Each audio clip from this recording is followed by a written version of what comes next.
नमस्कार। देखिए, रिलेटिव तो सबके यहाँ आते जाते हैं। आप भी गेस्ट के रूप में किसी यहाँ जाते होंगे और आपके यहाँ भी आते होंगे। तो मान लीजिए कि कोई गेस्ट आपके यहाँ आते हैं, उनके साथ बच्चे भी हैं। खेल खेल में अगर वो बच्चा आपका महंगा लैपटॉप गिरा देता है और वो टूट जाता है, खराब हो जाता है, काम नहीं करता, और इस पर अगर उस बच्चा के पेरेंट्स डांटते हैं बच्चों को, आप क्या कहते हो? अरे छोड़ दीजिए ना, बच्चा था, जानबूझ के थोड़े गिराया, गलती से गिर गया, कुछ नहीं हुआ है, सब ठीक है, इतना कह के बात को टाल देते हो।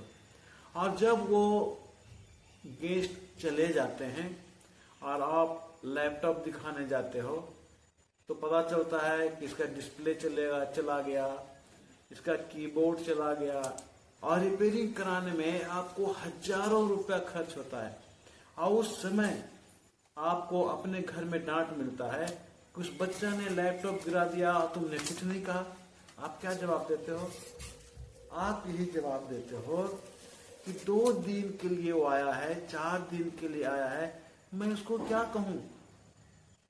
पर 2 दिन का मेहमान बनकर आया था, उसको क्या कहूं? आखिर बच्चा तो था, गलती से गिरा दिया, जानबूझ के थोड़े गिराया, और तो जानता भी नहीं था कि क्या है, कितना महंगा है।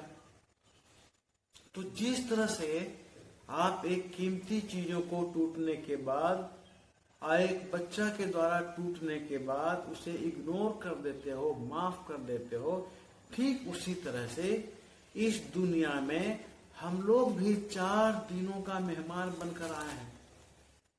जी हाँ, 4 दिनों का मेहमान बनकर आए हैं। और हम लोगों में से किसी से गलती हो जाती है तो क्या करते हैं?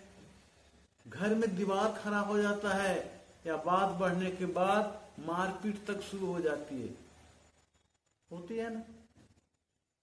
खास करके अगर अपने घर में हो तो घर में तो दीवार खड़ा होना ही होना है। तो भैया जरा आप भी सोचो, ये रिलेशनशिप का कीमत आंका नहीं जा सकता, तुलना नहीं की जा सकती, अतुलनीय है।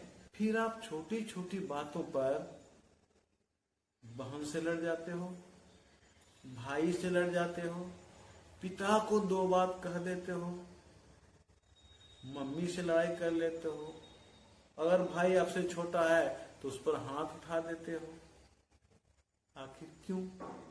आप भी तो इस संसार में 4 दिनों के लिए आए हो।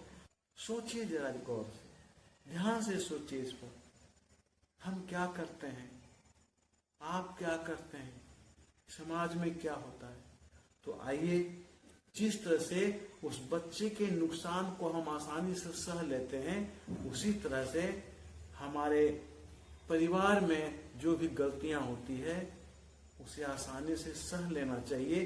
तभी ये परिवार की गाड़ी चलेगी, तभी आपस में प्रेम भाव रहेगा। आखिर आपने उस बच्चा को क्यों माफ किया?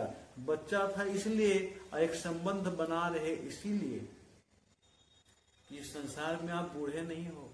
इस संसार में समय के तुलना में, समय के नजर में आप बच्चे ही हो। हम सब बच्चे ही हैं। इसलिए आइए, आज से हम क्रोध ना करें, आपस में भाईचारा की बातों को लेकर के चलें। गलतियां तो सबसे होती है, जब तक गलतियां नहीं होगी हम लोग आगे नहीं बढ़ पाएंगे, हम लोग सीख नहीं सकते हैं। जानबूझ के नहीं होनी चाहिए। दुनिया में कोई भी ऐसा पर्सन नहीं है जिससे गलतियां नहीं होती है। अगर गलतियां नहीं होती है तो एक ही है, ऊपर वाला ही है जिससे गलतियां नहीं होती। तो आइए, आज से हम अपने आप को कंट्रोल करें और अपना सच्चा रिलेशन को निभाने का प्रयास करें। नमस्कार।